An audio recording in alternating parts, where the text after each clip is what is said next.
Bien, estábamos hablando sobre la gesta de los cristeros y las diferentes, desgraciadamente esto acabó bastante mal, desde el punto de, nunca acaba mal para Dios, estos actos nunca acaban mal, pero para los hombres sí, ¿no? Porque hubo los llamados arreglos, donde no sé los motivos por los cuales Roma, de algún modo, que había defendido que el Papa con tanta claridad el levantamiento, por influjo de Estados Unidos, del embajador norteamericano, íntimo amigo de Calles, Monroe, y también de algunos sacerdotes, algunos obispos, sobre todo dos obispos principalmente, se llegaron a los llamados arreglos, uno de ellos mismos, si es que arreglos pueden llamarse, o sea, arreglos con el poder político, con Portegil, que fue el sucesor de Calles. Este obispo, uno de estos obispos que no nos gusta demasiado, se llama Díaz y Barreto, en abierto antagonismo con las declaraciones episcopales, lo calificó la gesta cristera de revolución, siendo precisamente lo contrario. A raíz de esto, la Comisión de los Obispos Mexicanos residentes en la Santa Sede y alojada en el Colegio Pío Latinoamericano le envió una carta muy dura a este obispo, llena de indignación. Entre otras cosas, allí le decían: sobre este particular son muy recientes las declaraciones que desde su cátedra en la Pontificia Universidad Gregoriana el padre Fermersch de la Compañía de Jesús, uno de los más insignes moralistas de la Iglesia Católica, en una lección dada el pasado 3 de febrero de 1927, dijo textualmente: hacen muy mal aquellos que, creyendo defender la doctrina cristiana, desaprueban los movimientos armados de los católicos mexicanos. Para la defensa de la moral cristiana no es necesario acudir a falsas doctrinas pacifistas. Los católicos mexicanos están usando un derecho y cumpliendo con un deber.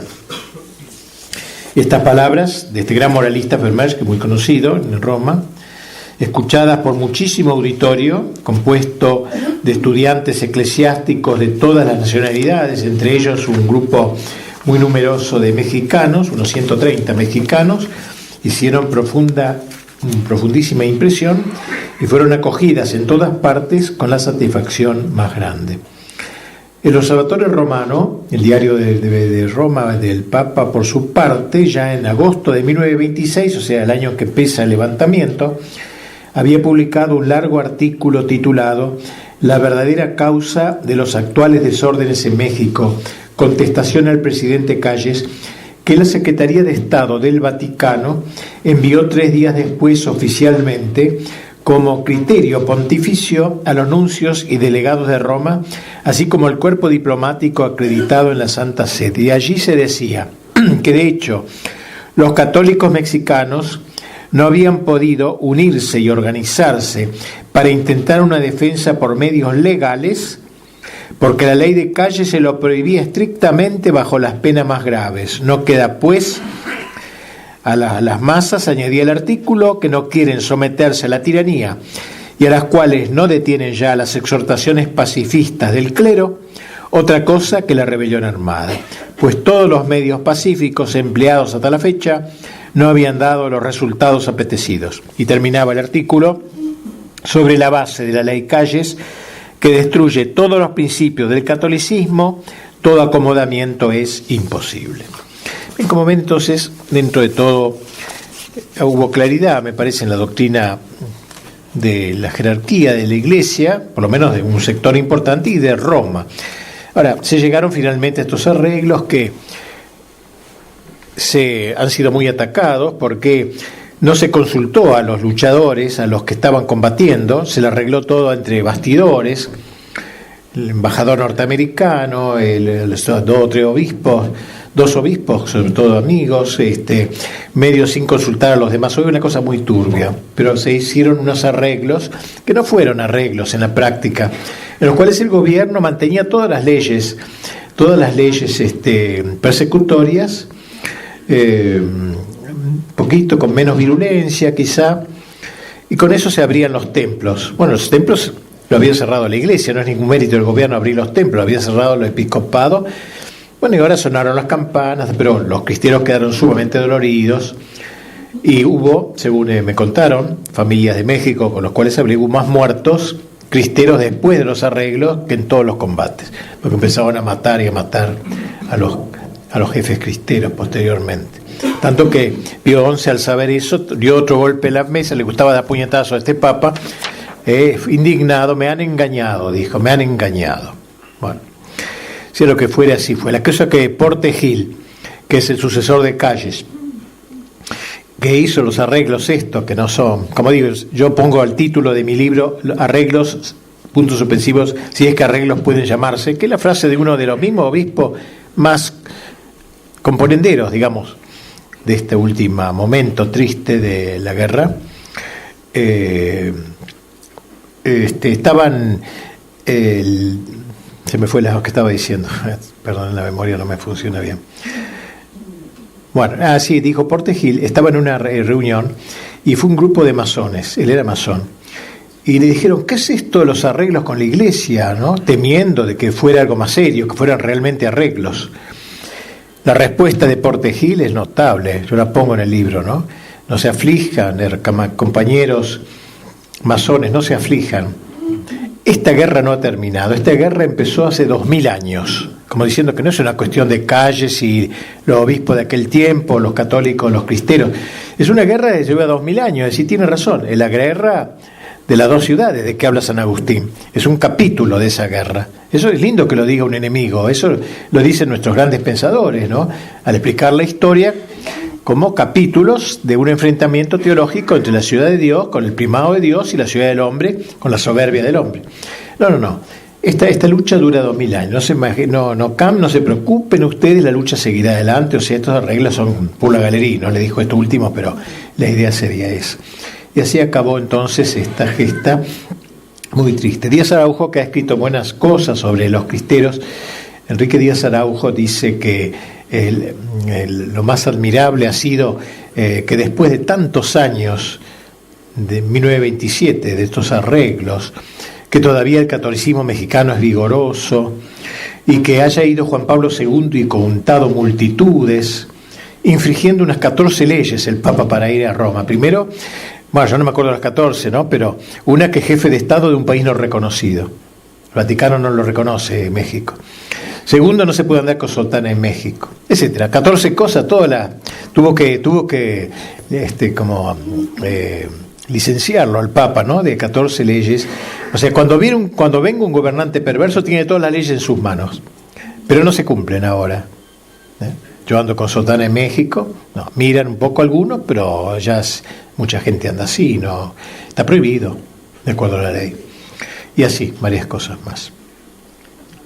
Yo estuve en la canonización de un grupo, en beatificación de un grupo de cristeros que se hizo en el 2008, no me acuerdo bien el año, en un estadio de Jalisco, de Guadalajara, emocionante realmente.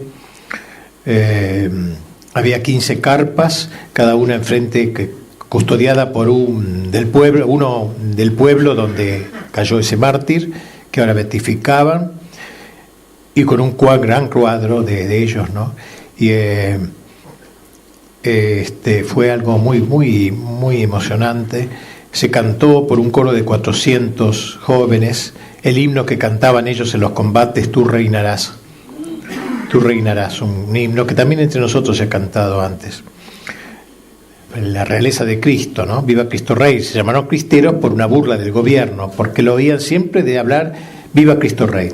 Y oírla tantas veces decir eso, cuando morían, cuando eran, cuando eran juzgados, lo llamaban los cristeros. Fue un nombre que acabó siendo un nombre glorioso. O los Cristo Reyes también, pero sobre todo los cristeros, con el cual pasaron a la posteridad. Entre otros, ahí fue beatificado Anacleto González Flores, que es el chico más capaz, que mejor vio todo lo que estaba pasando en México, al cual yo le dedico un capítulo completo porque es un personaje en extremo interesante y muy inteligente, un gran intelectual católico, que fue un mártir, que en cuyo, siempre que voy a Guadalajara, voy a rezar a su tumba, en la iglesia de Guadalupe, pero de Guadalajara, un santuario de Guadalupe, y ahí me emociona leer siempre de nuevo este letrero junto a sus restos: Verbo vita et sanguine docuit. Enseñó verbo con la palabra, vita con la vida, et sanguine con la sangre. Que es todo la palabra martirio significa testimonio. Cabe un testimonio de la palabra, un testimonio de las obras y de la sangre, que es el supremo, pero también el de la palabra. Y él lo llamaban el maestro, porque formó jóvenes, formó juventudes, preparándolos para el martirio y luego para el combate también, con la vida, porque fue ejemplar, y con la sangre. O sea, mártir en un sentido pleno, como lo fue Cristo. Cristo es el protomártir con la palabra, con la vida y con la sangre. Lo único que me dio rabia, pero esto es en forma de chiste, que en ese yo había escrito un libro sobre Anacleto González Flores, que me publicaron ahí una edición monstruosa, 50.000 ejemplares, en la Universidad de Guadalajara, qué sé yo, qué cantidad de Guadalajara. Creyendo que en ese acto, porque esa era la beatificación de Anacleto y compañeros mártires. Pero aquí que había, entre los mártires había otro, José Sánchez del Río, un chico de 14 años que murió mártir, beatificado también. Y como era un chico más joven, se ganó todo el cariño de la gente, así que compraron más libritos sobre José de Sánchez del Río, así que no le tenía mucho cariño, hasta que fui a pedirle perdón a la tumba de él, a 200 kilómetros de Guadalajara, Zaguayo. Chico, qué chico, ¿no? 14 años, mamá quiero ir al combate. No, ¿cómo vas a ir, muy chico? Quiero ir al combate, y que no, y que sí, que... Por fin, bueno, paz, pero sin luchar. En todo caso, como abanderado, como corneta, qué sé yo, sin luchar. El chico va al combate, se une a la fuerza cristiana, lo mira, tan chico. No eran pocos los chicos de 14 años, eran bastantes, pero no era la edad normal, claro, la común. El chico comienza a combatir, ese decán es decán de un general, le tiene la rienda, le lo ayuda a ensillar el caballo y lleva la bandera a veces, hasta que en un encuentro militar, cae el caballo del general y él da un salto, y entonces el chico le dice: mi general, tome mi caballo. No, le dio vergüenza, ¿cómo? No, yo soy chico, usted es grande, usted es que tiene responsabilidad mayor. Entonces salió a galope él y quedó el chico, lo tomaron prisionero y lo empezaron a martirizar, lo llevaron a la iglesia de Zaguayo, y donde era él, lo encerraron en el bautisterio junto con otros, y esa noche se fueron, dejaron la iglesia cerrada. El chico se sacó las ataduras, entró a la iglesia, que la habían convertido en un establo, en un lugar de riña de gallos, de apuestas, había animales, todo, ¿no? Siempre hacían eso con las iglesias, los enemigos, los guachos, como lo llamaban los cristeros. Y entonces el chico empezó a estrangular a varios gallos, porque dijo: Cristo hizo eso, convertirlo en lugar de mercado. Al día siguiente llegan los soldados y ven esa escena de varios gallos muertos. Viene el dueño de los gallos, que era diputado. Pero ¿cómo? ¿No sabe lo que vale un gallo? Sí, bueno, yo sé más lo que vale la... Chico extraordinario. La última carta a su madre: mamá, yo muero porque me puse del lado de la raya de Jesús. Como si hubiera una raya que divide los que están con Jesús. Del lado de la raya. Qué linda fórmula, nunca la había leído, de Jesús. Y entonces al chico lo torturaron, le sacaron la planta de los pies para que dijera dónde estaban fulano y mengano, quiénes eran cristeros. El chico no hablaba nada, no decía más que viva Cristo Rey. Y lo llevaron caminando luego 10 cuadras hasta el cementerio, y allí lo mataron. Y así que es un chico extraordinario. Por eso le fui a pedir perdón por haberlo minimizado, y decir la misa sobre su cadáver fue para mí altamente alentador. En fin, todos estos héroes, ¿no? Que uno ve el seminario de Guadalajara, 1.500 seminaristas, ha de ser el seminario más grande del mundo. Ellos dan la razón de que ahí hubo mucho martirio, ¿no? Guadalajara fue la capital de la guerra cristera, y en la entrada del seminario hay un museo con todos los restos de objetos de los mártires que han sido exalumnos de ese seminario. Es un lindo tener esos antecedentes notables, ¿no? 1000 en el mayor y 500 en el menor. Di una conferencia ahí en el seminario mayor, me estaba impresionado. 1000 chicos, a ver, no conozco ningún seminario tan numeroso realmente. Y 500 en el menor, que están repartidos por Jalisco, viviendo cerca de sus familias, y 1000 en el mayor. Bueno, esto es entonces la gesta cristera, relacionado con el tema más medular que me habían preguntado, y era ese otro de la licitud moral de la base, ¿no? Lo he hecho, perdóneme, indirectamente, porque no estoy tan capacitado para prestar la teoría teórica de los manuales, cuándo es o no lícito, eso no estoy preparado ahí. Entonces lo apliqué, como me pidieron aplicarlo a la banda, y no podía aplicarlo demasiado, porque el tema no se planteó en esa forma doctrinal. Hemos visto que acá sí tuve el atrevimiento de meter el tema de los cristeros, que es primos hermanos, son primos hermanos de la bandés, podríamos decir, ideológicamente. Bueno, eso sería todo entonces.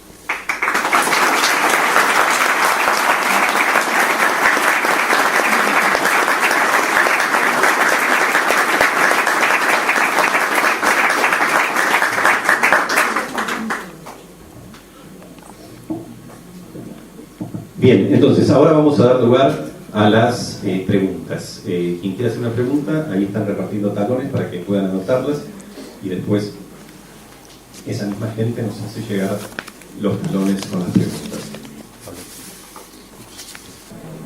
Primera pregunta: ¿cómo terminó la guerra de la Vendée?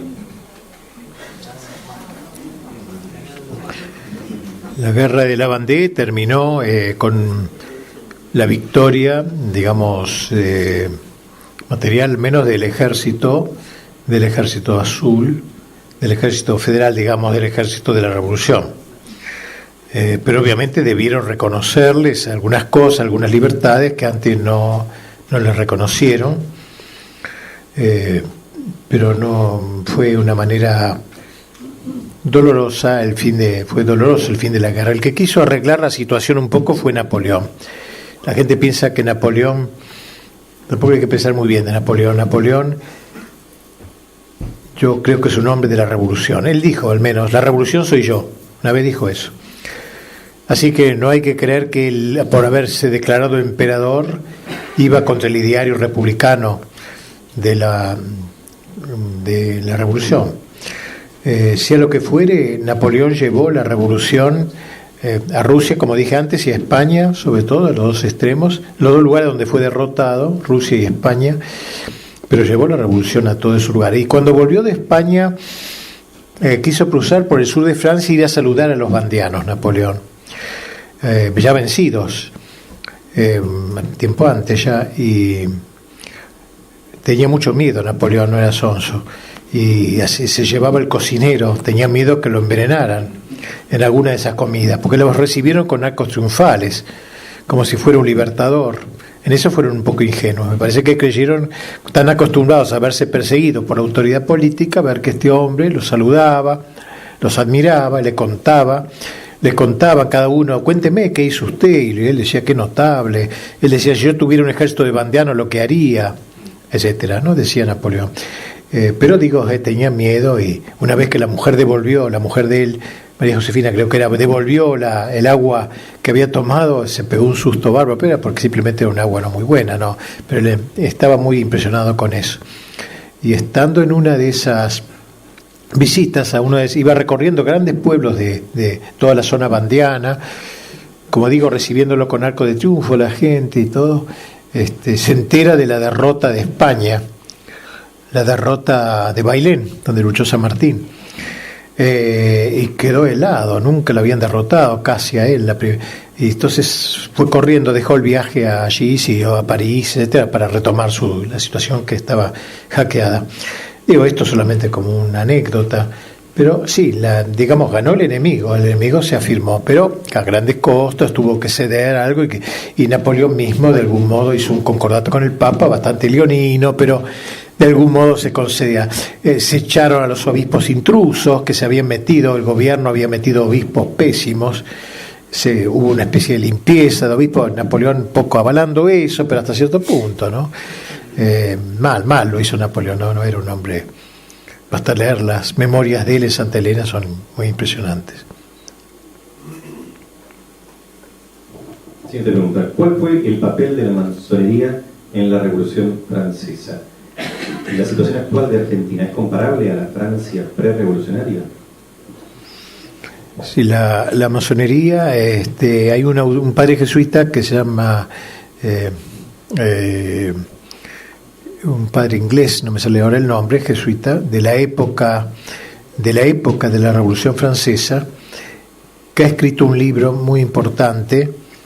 Él estaba en Inglaterra exiliado y ha escrito un libro muy importante sobre el influjo de la masonería en la guerra en la Revolución Francesa. Y son 3 volúmenes absolutos. Él conoce una prueba total, casi puntualmente se preparó la Revolución Francesa en las logias masónicas. Eso es lo que demuestra. Ese libro fue sacado de circulación por el poder, los poderes políticos, movidos por la masonería, obviamente. Así que hasta hace poco no se lo conocía, o se había olvidado ese libro, que ha sido republicado ahora 30 años, 40 no estoy seguro, en Francia, en Grupo Lecture Français, algo así, una editorial francesa, volvió a sacar ese libro magnífico, sobre este tema. Y el otro que era Sí, la situación actual de Argentina. ¿Cómo la compara? La situación actual de la Argentina, y bueno, yo diría que la época de la Revolución Cultural, ¿no es cierto? Va esto todavía, es decir, la época de cambiar el modo de pensar de la gente. Hace poco hablaba con uno de ustedes que me decía, ¿cómo puede ser que hace 10 años nadie hubiera imaginado que mi familia está de acuerdo con que existan el gays y todo eso? Nunca había pasado una cosa así. En mi propia familia, lo más cercano, gente inesperada, ese cambio, ¿no?, que se ha producido, me parece que es parte de la revolución gramsciana. O sea, por eso creo que la resistencia inicial que está a nuestro alcance es la revolución cultural, pero invertida. Cuando yo hablo de Gramsci y pregunto me dicen qué se puede hacer, yo digo lo mismo que dice Gramsci, pero al revés, con medios lícitos, ¿entiende? Es decir, la gente ha cambiado el modo de pensar, ya no piensa más como Gramsci, que lo esencial del modo de pensar del hombre, dice, hay 2 modos de pensar del hombre, trascendentalista e inmanentista. Trascendentalista es el hombre que piensa que después de esta vida trascender, quiere decir pasar, transatlántico, yo paso el Atlántico. Trascendencia es la posición del hombre que sabe que esta vida es de paso y que va hacia al cielo, el infierno, lo que sea, pero la vida eterna. Inmanentista es lo contrario. Inmanere en latín significa permanecer en. La actitud del hombre que vive en este mundo como si fuera su patria definitiva. Lo que dijo Marx, paraíso en la tierra, no de ahí que no existe, sino acá. Entonces lo que hay que tratar, dice Gramsci, la revolución es inmanentizar, eso es lo que hay que hacer. Quitar todo lo trascendental y dejar solo el inmanentismo. Esto es el verdadero marxismo, no es la lucha de clase ni nada de esas cosas. Eso también está, pero es secundario. Lo más importante es esto, porque una vez que consiga yo que la gente piense en el paraíso en la tierra, en las cosas de la tierra, lo tengo en mis manos ya. Bueno, en alguna parte me parece que sea uno marxista o no marxista, pero la línea es eso un poco, ¿no? De lograr una inmanencia completa, la renuncia a lo trascendente y a lo sobrenatural. La Revolución Francesa y la masonería se caracteriza sobre todo por eso. Algunos piensan la masonería mala porque ataca a la iglesia. No, esa es la consecuencia. Lo grave de la masonería es la negación del orden sobrenatural. Es una sociedad naturalista, es decir, no existe más que lo natural. Lo sobrenatural no existe. O sea, el hombre puede con sus solos medios, con su sola voluntad, hacer la felicidad propia y la felicidad social. Esto es la afirmación central del espíritu masónico. Y a ello apunta, ¿no? La Iglesia es una consecuencia. La Iglesia, que justamente habla del orden sobrenatural, es la gran enemiga, pero por eso es enemiga, sobre todo. Y me acuerdo que decía Del Noce, ese gran pensador italiano, yo creo que la última herejía, la del anticristo, al fin de la historia, la herejía que va a sostener el anticristo y él lo va a sostener a él y él va a sostener a esa herejía, será el naturalismo. Es decir, cuando el hombre, todo el mundo piense así, no hay más que el orden natural. Ahora yo diría que todavía estamos peor que eso, porque ni se acepta el orden natural, ya, ¿no? Sería un paso más allá de eso, más disolvente. Siguiente pregunta. De nuestra parte parece que es imperiosa la formación. ¿Qué debe primar? ¿La formación intelectual, espiritual o apostólica? Justamente lema, la consigna que le había dado el padre Bergond, que es un padre jesuita que era el que inició la Liga de Defensa Religiosa de los Cristeros, que está en el origen de los Cristeros, un padre que tuvo una gran influjo en la juventud mexicana y preparó esta gran resistencia. Ponía esta trilogía, ¿no? Piedad, formación y acción. Y me parece muy bien. Yo siempre lo digo a los jóvenes cuando hablo de estos congresos, la OEA le digo, no porque sea especialmente devoto del panamericanismo y nada de eso, ¿no? Una sigla, O, oración, E, estudio, A, acción, OEA. Por oración entiendo toda la vida espiritual, es una manera de resumir el asunto. Por estudio entiendo toda la formación doctrinal y por acción el apostolado, la obra. Yo creo que esas tres cosas que me acaba de decir, que tal cual, o sea, la vida espiritual es innecesaria, porque si uno solamente enfrenta al enemigo por una concepción doctrinal, puede acabar en cualquier cosa, quizás si no tiene al mismo tiempo una vida espiritual que lo acompañe, crecimiento en la gracia, las virtudes y todo eso. La formación doctrinal es fundamental, porque el enemigo, este es el gran ataque del enemigo, ahora viene por lo cultural, la revolución cultural que dijo Gramsci, lo que se está aplicando en todos lados, en todo el mundo, esta revolución cultural. Así que parece impedir más que nunca esto. Y yo pienso, esto es una ocurrencia mía, no lo dice ni Berger ni nadie, sino se me ocurre a mí, que en esa formación cultural debe tener hoy una especial importancia la historia, porque ahí trabaja el enemigo con una gran predilección. O sea, cambiar el modo de pensar histórico. Los que eran buenos pasan a ser malos, los malos pasan a ser buenos, la historia se va reescribiendo según las conveniencias, y se va enseñando a los chiquitos de que nacen a pensar al revés de lo que fueron los hechos históricos. Y por eso me acuerdo que en Bellavista organizaron un curso. Me pidieron a mí, que le organizara un curso que se llamaba Mentiras Históricas, 7 mentiras históricas, porque eran 7 conferencias. Hay gente que cree que yo tengo especial devoción al número 7 por una cábala o cosa rara, no. Es porque doy 7 conferencias en el año en la Corporación de Abogados Católicos hace 20 años, son 7 conferencias, todos los meses, menos julio, que yo, saben 7. Entonces, 7 virtudes olvidadas, 7 autores modernos, no sé qué, al fin de los tiempos y 7... Todo es eso, ¿no? Y ahora 7 mentiras históricas. No es por devoción especial al número, sino podrían ser más de 10, son 7, 50 mentiras históricas. No hay cosa más linda que despertar a un joven y decirle, te están engañando, che, no te dejes llevar. El chico que tiende a la rebeldía, que se rebele contra este mundo felón, que le está inventando una historia falsa. Y por eso me parece que es muy importante la historia. Por eso me he dedicado tanto a La nave de las tempestades, estos 12 volúmenes, a hablar sobre temas históricos, especialmente temas controvertidos, el Islam, la Revolución Protestante, la francesa, le dedico 4 tomos, y a la soviética es un libro aparte, Rusia y la sumisión en la historia se llama ahora el libro, etcétera, ¿no? Me parece muy importante esta visión histórica desde San Agustín. Me acuerdo que León XIII, en su época, fin del siglo XIX, recomendó una vez en la Vuelta a Santo Tomás, como maestro, como doctor en la iglesia, del dogma, etcétera, y gracias a Dios le hicieron bastante caso. Aparecieron sociedades tomistas, se volvió a tener algo de Santo Tomás en los seminarios y todo. Pero además habló en otra ocasión algo semejante de San Agustín, y dijo que así como Santo Tomás en la teología, San Agustín en la historia. Y esto en cambio no tuvo eco, me parece a mí. O sea, San Agustín es el gran maestro. Santo Tomás no habla mucho de historia, algo se puede sacar. Yo escribí un articulito sobre Santo Tomás y la historia, pero 10 o 12 páginas, se me acababa el tema, digamos, no era tanto el tema ese más doctrinario. En cambio, San Agustín, en la Civitate Dei, sobre todo, hace una gran teología de la historia, donde da las claves históricas. Obviamente llega hasta el siglo IV, no puede seguir, pero nos da las claves para ir juzgando todo, la Revolución Francesa, la soviética, y después del siglo IV ella no puede hablar más, natural, y pasa el fin de los tiempos. O sea, es una sinfonía inconclusa esa obra maravillosa. Ha dejado unos capítulos que nosotros lo vamos llenando con las claves de las 2 ciudades, Ciudad de Dios y la Ciudad del Hombre.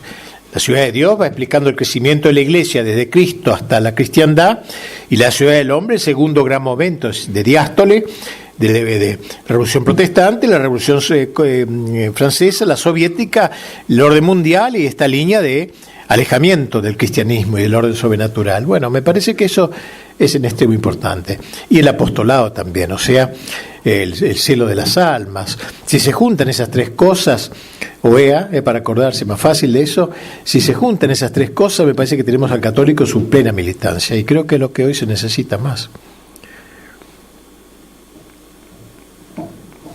Siguiente pregunta. El grito de Viva Cristo Rey lo indulgenció plenariamente Pío XI en la Guerra Cristera. ¿Se hizo lo mismo en la Guerra Civil? ¿De España? No sé, si hace tema de indulgencia no lo sé, pero me acuerdo haber leído no sé dónde que una señora, se ve que ese grito de Viva Cristo Rey, bueno, el Papa sacó una encíclica que es Quas Primas, que habría que releerla, una encíclica magnífica sobre la realeza social de Jesucristo. Muy importante, 1925, justamente cuando empieza los cristeros, se dice que fue motivada por los cristeros que habían edificado un monumento a Cristo, al Sagrado Corazón, pero con figura de rey, con corona, sobre el cubilete, que es como el centro, el ombligo de México, el centro geográfico de toda México. Levantaron ahí, en una propiedad particular, un gran monumento alto, a 3.000 metros, de Cristo Rey, pero enorme. Lo inauguró ese monumento el nuncio apostólico, y a los 3 días pusieron una bomba los del gobierno y desapareció y lo echaron al nuncio apostólico. Cuando el Papa ahora fue a México a visitar, él vio la película Los Cristeros. No sé si la han visto ustedes por televisión, creo que se puede ver. Habla de la guerra, de Anacleto, de Gorostieta, de este chico, habla largamente de este chico del río, del que acabo de aludir, etcétera, ¿no? Es muy linda, bastante bien. Hay algunos defectos, pero no hay tiempo de hablar de eso. Pero muy buena esa película, me parece. Y el Papa sobrevoló el cubilete, porque el Papa la vio antes de ir a México, la película, en Roma, en el Vaticano. Un adelanto, como quien dice, pero completa. Quiso sobrevolar ese lugar de Cristo como Rey, sí. Es importante ese. Fue el grito de ellos. Viva Cristo Rey, viva la Virgen de Guadalupe, eran los gritos. ¿Quién vive? Le gritaba el soldado, viva Cristo Rey. Y le pegaba, ¿quién vive? Viva Cristo Rey. ¿Que viva quién? Cristo Rey. Que grite, viva Calles, viva Cristo Rey. Ese era más o menos. Entonces estaba tan harto de oírles hablar de Cristo Rey. Ellos gritaban, yo lo pongo en el libro ¿no? Que una guerra teológica, así como esta guerra de la bandera fue teológica, también la guerra cristiana fue teológica. Los soldados cristianos luchaban viva Cristo Rey, viva la Guadalupe, y los soldados enemigos gritaban viva el demonio, directamente, viva Satanás. O sea, una guerra que se planteó en un campo religioso, no era una guerra sociológica como la han pintado, porque todo esto pasó a ser una mala palabra en México. Los libros, en 3 líneas, decían un grupo de oligarcas, no sé cómo lo tratarían, se levantaron en el campo contra el gobierno nacional y qué sé yo. Punto, y ya está. O bandoleros, o no sé cómo lo llamaba. A esto también, ¿no? Ahora acaba de salir una novela. Un chico que me va a venir a ver mañana la sacó, magnífico, que la sacó de mi libro de la bandera justamente, que se llama Historia de una familia de bandidos, algo así. A mí el nombre no me gustó mucho, me parecía que la gente que lo vea no... Pero lo que pasa es que a los bandianos los llamaban los bandidos, los enemigos. Entonces, la historia de una mujer que cuenta la vida de sus padres, sus abuelos, es lindísimo. Acaba de salir, lo va a presentar estos días este libro, lo imprimió Editorial Vórtice. El libro, una historia, algo así, la vida de bandidos. A mí me parece un poco raro el nombre porque a la gente hay que explicar que por qué se llaman así, ¿no? No sé, bueno, pero la cosa es que ese es el título que le puso la autora de este libro, de sacado 1800, por ahí poco después de la Revolución Francesa y de la Guerra de la Bandera. Última pregunta por cuestiones de horario. ¿Qué similitud observa con respecto al sistema político y a la realidad católica entre los momentos históricos de la bandera, la guerra cristera y la actualidad argentina? Sí, no es absolutamente equiparable, ¿no? Me parece, a ver cómo se puede decir. El ataque enemigo se hace particularmente por la vía cultural, también, aunque no es sin dejar de lado las prisiones, etcétera, a veces sin los juicios debidos y cosas así, ¿no? Evidentemente. Hay una cierta diferencia, ¿no? No es a balazo limpio, como quien dice, como podía ser en México o en Francia, ya una guerra declarada. Lo que me asemeja mucho, sí, lo que dije, ya lo dije, es la guerra cultural, el enfrentamiento cultural entre dos cosmovisiones. Algo parecido también, lo que yo veo diferente, bastante diferente, tanto en la bandera como en la gesta cristera, es la reacción de la gente. Veo que acá muy apáticos somos, ley tras ley se va poniendo, la reacción de parte de algunos católicos, grupos de católicos valientes, muy pequeños en general, que no se ven apoyados por buena parte del clero y de los obispos.